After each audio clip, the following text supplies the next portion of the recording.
Today we're going to be making a chocolate Genoise sponge which is going to be used for the contemporary Black Forest Gâteau.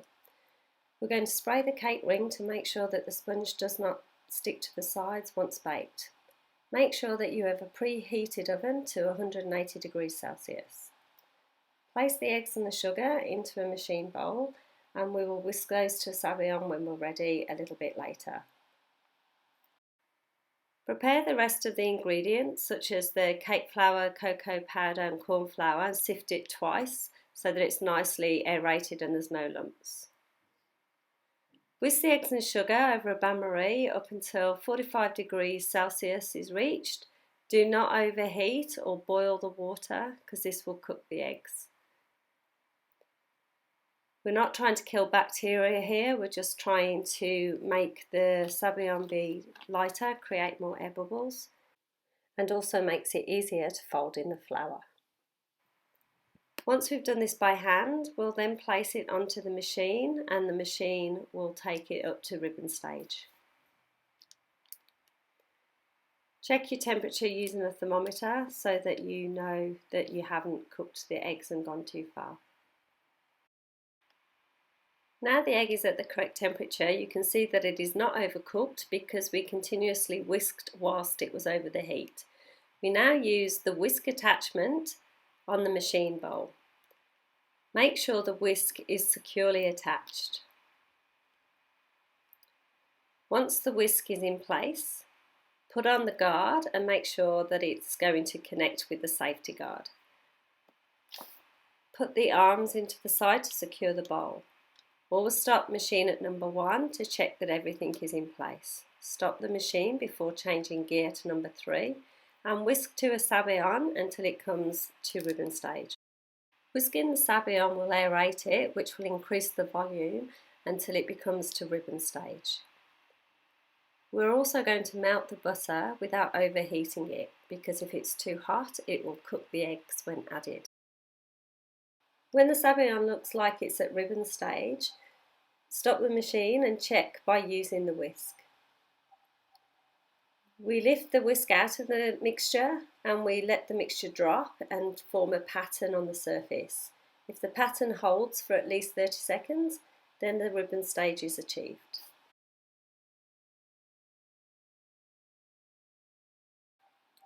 The next step is to gently fold in the sifted cocoa powder, cake flour and corn flour. This is done by lightly sprinkling on top of the savion, going around the outside and cutting through the centre. A metal spoon is a better tool to use rather than a wooden spoon because it knocks less air out. This has to be done nice and gently so that you do not lose the volume. The flour is added in about 3 additions, obviously depending on the size of the recipe. Very gently folding the flour without losing the volume.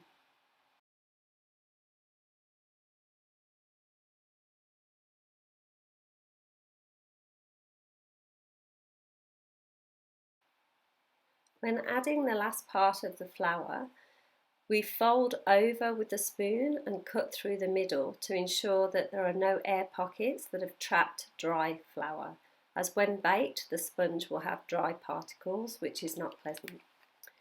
Take a little bit of the mixture into the butter, not too much, and then mix until the butter is emulsified with the Genoise mixture. Once this is done, we then add it back to the rest of the mix. Adding the butter increases the shelf life of the sponge and makes it easier to cut. Be careful when adding that you do not overmix and lose extra volume.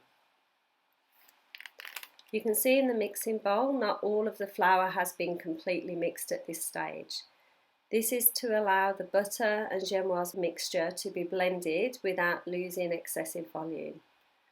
The more volume you lose, the heavier the Genoise will be. So it's very important to keep as much aeration into the mixture as possible. Once it's emulsified, you stop mixing and you pour this then into the prepared cake ring onto the tray that you'd done earlier. It's also important to mention that the oven should have always been preheated to the temperature so that you can bake the cake immediately once the mixture has been made. The cake then goes into the preheated oven for approximately 20 to 25 minutes. To check if the cake is baked, you press the top gently and check for springback. This cake is now ready to remove from the oven and allow to cool in the ring before trying to remove it.